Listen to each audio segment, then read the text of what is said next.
So one question that we get asked a lot whenever we're meeting with prospective sellers, people thinking about selling their home, is what do I need to do to get my house ready to sell for top dollar? The first thing I want to mention is if you have any deferred maintenance, if you have rotten wood on the outside, if you have loose deck boards, broken deck boards, gutters hanging off or trim, something just kind of deferred maintenance, you need to address that first.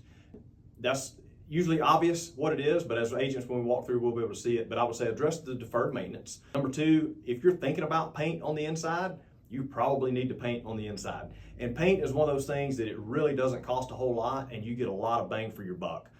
A freshly painted house versus a house that hasn't been painted for a few years looks like night and day difference between the two. And for just a little bit of money, it goes a long ways. That would be landscaping.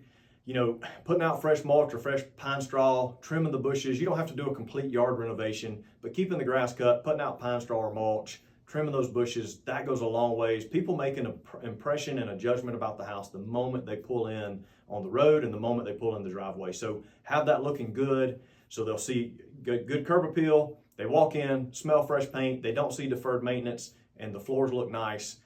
Even if the house is not updated, you're ahead of a lot of your competition. So from beyond that, you might want to look at some other things, like if your appliances are old but working, but they're old, they might need to be replaced. If they're not working, obviously replace those. That would fall under the deferred maintenance category. And also sometimes an easy thing to do would be light fixtures.